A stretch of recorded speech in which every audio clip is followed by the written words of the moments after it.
Hey guys, this is EpicEpics here, coming at you guys with the weekly replay analysis again with Kai. What's up, Okay. guys?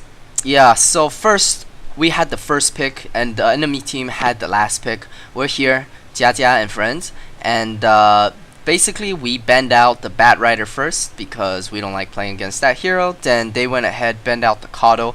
Maybe they were thinking of an anti-push or something like that.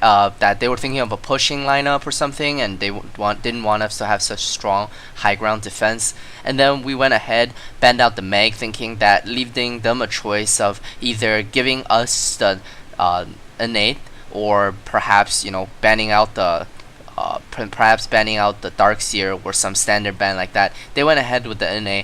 Then we were at crossroads. We were either to pick up the Darkseer and go with something generic team fight, maybe a strong offlane, or just something that we've been practicing, and this is what you'll see in this game. We went ahead, first picked the LD because we're thinking of going a strong pushing lineup. They went ahead with the Rubik CK. It's pretty obvious that Wisp CK is a very strong lineup, that they were gonna go Wisp after the CK pick. So we decided to go ahead with the Nature's Prophet, just because the Nature's Prophet has the ability to come back and turn any Wisp CK jumping 2-on-1 on one hero with a fast enough response. You're doing a 2-on-2 fight, and with a Nature's Prophet that happens enough farm, you can burst down the Wisp fast enough and take off the CK that was carried with the Wisp after you killed off the Wisp. So we went ahead with the Nature's Prophet and the Shadow Demon, standard support, very strong initiation and counter initiation. So then we were deciding whether or not to let the Nature's Prophet lane or perhaps jungle. So we thought, hey, let's try the Nature's Prophet mid lane.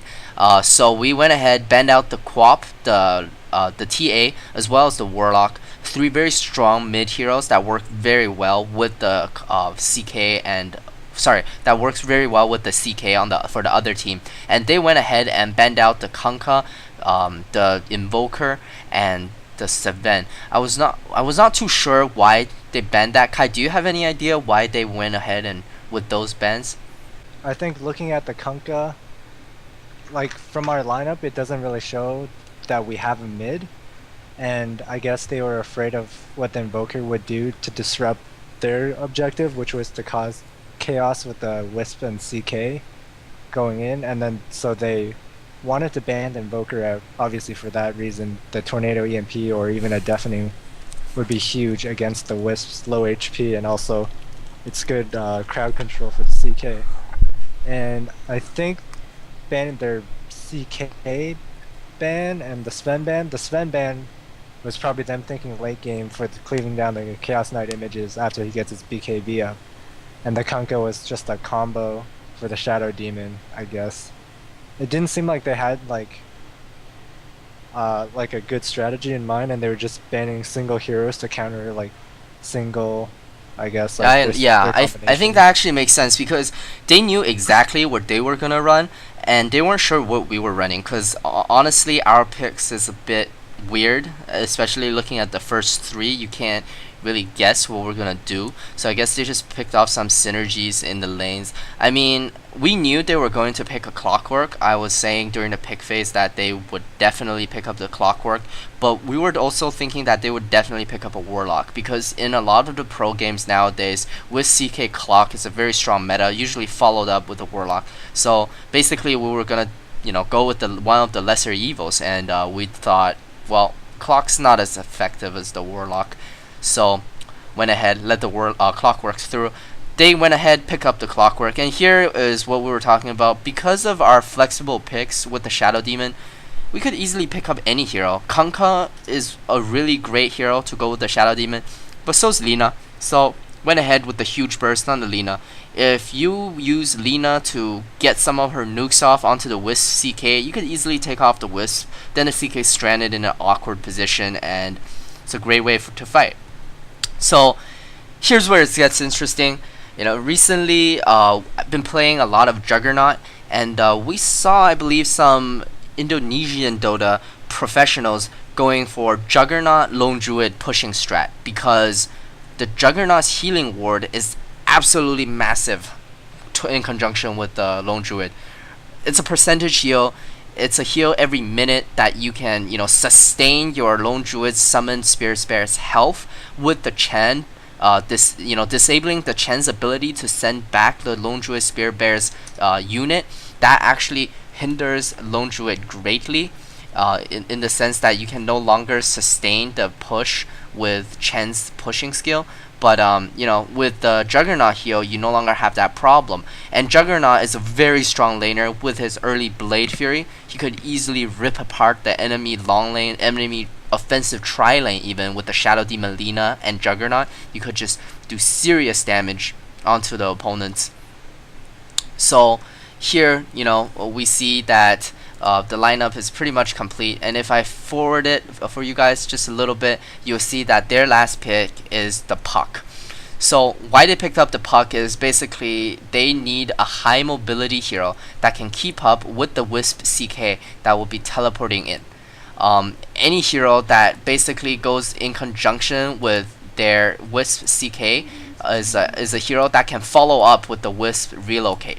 And Clockwork has that ability to just hook in right after they relocate, and Puck with a Blink Dagger can instantly blink into a Waning Rift, or even without the Blink Dagger, he has the Illusionary Orb as initiation, and afterwards a strong AoE control, doing similar achieving the similar goals as a Warlock would have. Kai, you have anything to add before we move on? Yeah, that's pretty much sums up the draft. I think also, like, the reason we picked Lina over, say, a Lash for the setup stun is because Lina has that great burst on that Wisp too. With the Laguna Blade, just like you can pretty much one-shot a Wisp that TP. Yeah, because we were trying to decide between going Wisp or Lesh. Considering we're going for a pushing strategy, Lesh would have multiplied that ability to push, as well as his AoE ability would have eaten through the CK's images, at least for the earlier parts of the game, in conjunction with Blade Fury. But we decided that, Wisp CK is not just CK, and we have enough pushing strategy as of now. We needed burst to burst down heroes like Puck, where his skills are on CD. Well, we didn't know the Puck pick at that point, but it worked out really well for us. We were mainly using it to aim at the Wisp, and it worked out really well for us. Let's move on to the laning phase. Here in the laning phase, as you see, we put the Lone Druid at the top lane, meaning that he is the long lane. How you play Lone Druid in the long lane, I'm just going to go over this real quickly, is that you want to aggro the creep before the neutral creeps spawn and pull this wave, the first wave, full wave, under your tower. That way you get the full EXP from this wave. Also, you're pushing the creep equilibrium towards your side because those creeps will die under the tower, while if you pull these creeps towards your creep lane, in this lane right here, you will actually end up letting these creeps stall your creep wave and end up, pressuring your creep equilibrium back towards your side. And if we look at the mid lane, as we mentioned earlier, we're putting the Prophet mid. Because Prophet has a very low starting damage, so you need to pool your Prophet. This works for a lot of heroes such as Gyro with low attack speed. You need to pull him one region so that the hero will be able to start with a Null Talisman or Wrathband depending on their primary attribute, and end up getting that attack damage boost so that they're better able to harass and compete for last hits on this one-on-one lineup. And bottom here, a pretty standard offlane clock, but here's something I would argue that the Clockwork did wrong, is that he went for the Rocket Flare first. Of course, he used it for that early scout vision, scouting out the different lanes, and he can use it as for long distance last hits, as we see here. Let's see if he has been successful. Clockwork, yeah, he has been successful in getting one last hit with the rocket onto the neutrals. But had he gone for the Cog ability, his second ability, he would have been able to keep the creep equilibrium back towards him. He would have been able to block the creep better and be able to get more experience, as you see here that he's still 0 experience at 2 minutes into the game. Kai, do you have anything to say about the very early parts of the laning phase for us? Yeah, as you can see, by getting the Rocket Flare at level 1, it's really hard for the Clock to control his creeps. If say he got a cogs, he could maybe block his creep, then cog it, and then thus moving the creep equilibrium closer to his tower initially, and hopefully. Yeah, sorry, technical difficulty there. I think Kai got cut off. Yeah, basically same thing as I was saying. If had he gotten the cog, he would have been able to get this creep wave up earlier and get his experience. And honestly, if it were not for the misplay a little bit by our supports to continuously pull, he would not be getting this these creeps, because for a Jug to keep the creep equilibrium, it's very simple. He does not have any AoE skills like Kanka where you automatically push the lane. Well, not many heroes do anyways, but yeah, it's very easy for you to keep the creep equilibrium here, and without cogs he has little to nothing, no tools for him to actually get any experience and contest. Here's something you never want to do in the mid lane. As you see, you didn't have your courier leveled up as a bird, and you are basically not paying attention and letting your courier wander way too far into the line of fire. You never want to do this because it's way too easy for a ranged hero to pick off your courier. At walking form, it is one hit, and this guy, I'm not sure if he just simply made a mistake or somebody else moved it towards him, or he just queued it earlier by accident, but it's a very low level mistake, and for you viewers out there, this is something you never want to do. And I'm sure if you're watching this video, you probably never make mistakes like this to begin with. Here's something to watch out for as the mid lane player, because you are trying to ward to protect your safe lane hero, so you actually have no vision coming from the rotation up top, and a quick rotation from the top supports would have a very, as you see here, very, very standard. There was no contest. Alina gets picked off mid right away, and this is a misplay on Kai's part here, because Kai didn't call the missing as soon as they rotated. It's something you want to avoid, and it's basically everybody as a team has to be watching out for. Kai needs to see whether or not this is happening. Mid is usually very intensive between the two heroes. They're constantly trying to have small plays to outplay each other, get that advantage. If you look at the CS, Alina was actually winning 31-8, where Puck is 25-4. So pulling that early region with that null talisman really helped her out. So it's quite obvious that the Puck would need help as in the form of rotations to come help out for the different for this kill right here to get the advantage back on his side. Kai, what did you think we could have done better to avoid that right there? I think also maybe if our bottom rune ward is maybe like after using the lane ward in the bottom lane, they could maybe courier over the observer ward into maybe like the mid hero or even the off lane hero, and then they could they could drop another rune ward top, a river ward top, and maybe even a high ground ward for better laning for the mid. Especially since they have roaming supports. That's true. That's true. Well, I think as you guys see here, they later dove on Kai. Let me go back a little bit with this new nifty tool on the replay. Let me see this. So this is what happened. Basically, Kai's laning, having a good time, and then you see two of the supports in between the T1 and the T2. Massive overkill. No way he could have gotten away. So, if once again, if we had a river ward at mid, we would have saw their rotation. Normally, as you see me draw on the minimap, it's a normal rotation to walk from the river back to the lane. But they went across the secret shop between the level 1 tower, and without a vision in this area, it's almost impossible for you to predict this movement, and that's why, Kai got picked off. And if we look at the bottom lane, it's basically just a huge advantage that we had, that and I was just forcing the hand. So, oops, there's a little display bug right here. Let me go back a little bit, see if that fixes it. Yep. Let me play. So basically, you see the clock is level 3, and I am level 6 already with my phase boots. So Clockwork has no boots. This is very apparent, very obvious. So the creep wave isn't here yet. So full ultimate of the Omni Slash, then just follow with the Juggernaut spin and with the phase boot. And as long as you have vision, it's actually impossible to dodge the Blade Fury because you can press the move command and follow. If you guys are wondering how, you guys can go on my channel and check out the Dota 2 Advanced Guide for the hero Juggernaut. I go through some of the tricks for the hero. But anyways, Kai, what did you think? Was it what I said? Like you couldn't predict this rotation coming in from top, or why was it that you got picked off? And also I see that you resummoned your bear, which is just absolutely horrible because now you're without bear for the next 2 minutes. Yeah, that was just input error because I was trying to skill up my bear before.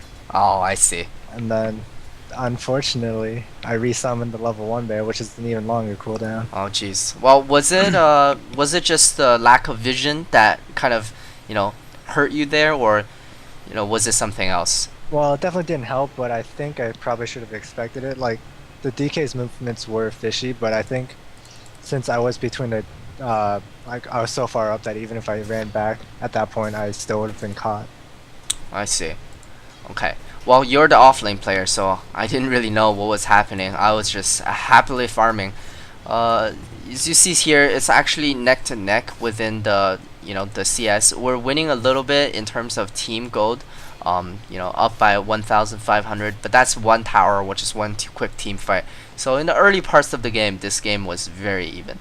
Let's talk about some of the rotation that happened in this game. We smoked up the Shadow Demon and the Lina. It's very strong ganking heroes, and I think this is also a misplay on my part. I was getting great farm, and I should have started rotating faster, and as you see, without me rotating, this is what happens. So we get the pick off here on the Rubik in a moment, as you will see, with the disrupt, but it was a very long and winded kill. So after we finally picked it off, our carry, or our mid hero Alina, actually gets picked off by a 4-second stun from the CK. And with Alina dead, their clockwork immediately rotates, another stun doing massive damage, and here the Shadow Demon gets chased down as well with a rift into a tether. And this is my fault because I didn't have my item ready. I didn't have my TP ready, because a quick TP I would have been able to cast my Omni slash Blade Fury and actually made a big impact. I think after getting some more experience playing in these competitive games with the carry, I think a big part that that's different from public games is basically your need for rotation. So there were games where I had 70 CS as a Nyx, a life stealer, absolutely free farm, but without making anything from the farm, I actually stopped being effective. So this is something I think is to watch out for, and once again, this is a textbook example of what happened, picking off 3, taking off the T1. Kai, what did you think? Did you think it was my lack of rotation? Did you think it was basically a bad kind of fight for them because they did miss the disrupt several times and they ended up staying there way longer than they should have? And Alina here getting picked off in the jungle from a 4-second CK, was luck a part of that? What did you think? Well, I think we just weren't really coordinated with, like, the Rubik should have been dead the moment that he met like our 2 supports. And then instead of our supports chasing down the Rubik and then Alina TPing into the corner against the Wisp CK, it would have been a 4-on-2 rather than the 2 supports off chasing the Rubik. I can't really come in because Alina was already dead by then. And then I didn't have my bear at the time. That's true. So it was essentially like a 2 versus 2 with a CK and Wisp, and then the Clog TP'd in, but then I didn't have my bear and we just had supports. We didn't have our Furon with us, and everyone just kind of got stranded.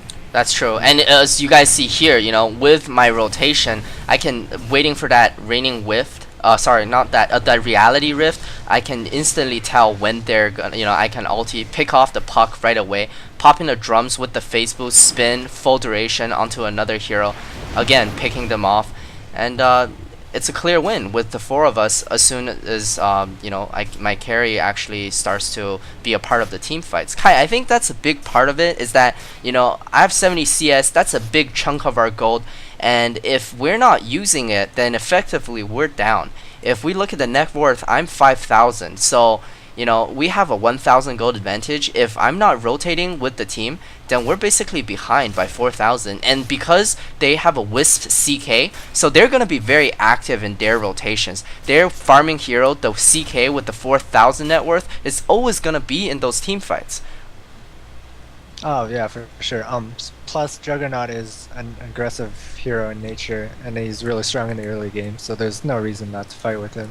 Yeah, It's so not like an anti-mage or a void where he doesn't really. that's do true. much. That's true. So, well, did you think do you think, well, if for the viewers, for any advice that we actually learned from the replay, do you think, there's a general rule of thumb for when you should rotate? Because I felt like a great pressure until that good fight right there in the forest. I thought we were actually losing, and if you look at the gold graph, you actually see that there's a huge dip leaning towards the 0 gold difference mark, and then with that team fight, bam, we spike up to more than 2,000 right away. Right. What you could also look at it is, despite having like us being dominated a little bit in kills early game, we were still maintaining a gold advantage over the other team as well. That's true. I think that may be from our advantage in laning. And here you see another aggressive TP on from the the Wisp and the Clock, but Juggernaut being able to spin and teleport, absolutely immune to any sort of gimmick like that. Here you want to see their first push attempt, 5 of them clinked up, but Juggernaut with the spin, even you're rifting into a stun, it's not a big deal, you can always get out. Using that Omni Slash, picking one off, immediately a 4-on-5 team fight. And as we predicted, the Clockwork and the CK, all of them high mobility hero Puck, able to keep up with the pace. But because our mid hero Alina got the fast mechanism with the healing ward, we're able to tank through most of their barrage. Only the Lina, being very soft, gets picked off. And here, Alina with the follow up with the with the Sprout, easily able to pick them off. So pushing into us is not as easy as you would think, and we actually have very strong pushing potential. And here, finally grouping up at 14 minutes, we start our siege.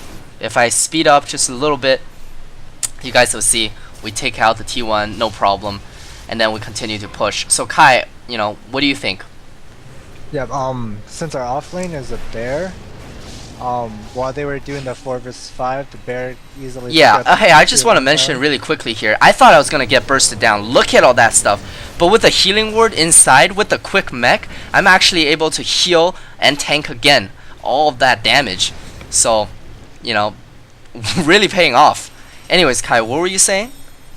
Yeah. So like as I was saying, I took out their tier 1 tower. While you guys, while their Wisp positioning was, I guess, a little bit bad per se, he tanked your spin damage initially, and then he separated from the group and got solo omnied and got picked off instantly.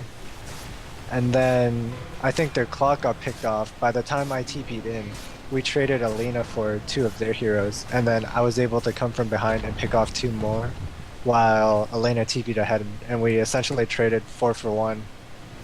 Yeah. In that engagement, and then transition into easy free towers. Yeah. So you're right. I think that was a bit of a misplay by them. Their Wisp and CK TP'd a bit too aggressively. Clockwork then, after the Wisp getting picked off, they maybe should have backed off. Instead, they went super aggressive. Clock hooked into the middle of 4 of us, basically. And although he was successful in taking off the Lina, he himself fallen, and right there and then was a 4 vs 3 engagement. And with 2 of their key heroes down, they're not gonna be able to be as useful, as effective as they can be. And as I say that now, here's another engagement, and as you see here, popping that healing ward right away, along with the mech, able to tank through most of the stuff. As you see here, the Lone Druid is actually still full health, and Juggernaut during the Omni Slash, invulnerable towards any sort of external damage, popping that last drums as well, giving us that advantage. Although 3 of them gets away with very low health, it doesn't really matter. It was a 2-for-2 trade, and we got the tier 2 mid. So anyways, as I was saying, although although you guys may think that the Wisp is not a key hero, Wisp with the tether is actually what makes the CK Wisp so powerful, because Reality Rift only has a 6-second CD, and every time you rift somebody into the tether, that's a guaranteed stun of 1.25 seconds at this level right now, and also at the same time it's doing damage, it's increasing your attack speed, movement speed, overpowers, giving you extra stuff. The balls are giving you vision from the Wisp, so it's actually very crucial. Whereas Alina, after she drops all of her spells after her initial burst, she's not as effective anymore, and she's played her part in the team fight. Kai, you have anything to add? Yeah, overall, I think the Wisp TP'd in really aggressively. I don't think you should ever do that as a Wisp. Like, we just turned and just, like, slapped them silly. It was, like, not even good. Yeah, and as you see here, they already called a GG because they knew it was over. Our net worth, we just kept winning those team fights by tanking through everything, and the gold advantage is 14k in 18 minutes. We've taken all of their outer towers at 18 minutes. This is the pace you want to go at. Armlet Bear off lane player with a Jug, with the healing ward leveled up, with a mech, as you see here. They just can't eat through all of these HP right now. And yeah, right now with the Agnum Scepter, one Omni Slash, easily able to pick them off. And the Wisp already left, so their initiation was very poor there. But as you see here, it's very sustainable push with the urn, with a mech, with the healing ward. Everything's just, it's very strong high grounding strategy. What do you think, Kai? Anything to add for this game? No, it's just pretty one-sided push. They didn't really have the counter push to deal with it. Yeah, and yeah, this is, I almost didn't mention that. As you guys saw, we were actually losing in kills early game, and our team fight may not have been as strong, but being able to tank through their burst, their Wisp CK, and their Puck, and their Clockwork, all that really fast initiation burst, we're able to just put out sustainable damage. And by doing that, we're able to, gain small advantages at each of these outer towers. And although it's one-sided, it seemed, it was actually very even up until we started to take out these towers, right? We took out the tier 1, then we took out the tier 2, tier 1, tier 2. It was very methodical. And after each tower, it was just a spike in gold after spike after spike. As you see here, it dips towards the middle, then it goes all the way up. So yeah, Kai, you mentioning that it was a strong pushing strategy, one-sided, I actually think there's, quite a lot to, inside of that actually doesn't show in the skill numbers right now. Right. Well, if that's it, then, we'll see our viewers next week in our replay analysis, or is there something you want to say? I think pretty much covers it. Pretty much covers it. So guys, thanks for watching. Please comment, rate, and subscribe. We'll be doing some more weekly analysis next week. There's a new giveaway in my channel right now for the month of April in 2013. Check that out. It's the giveaways are gonna be a monthly thing. They're gonna be treasure keys, the premium currency of Dota 2, for the cosmetic items, of course. So thanks for watching, guys. Comment, rate, and subscribe. See you next week. See ya.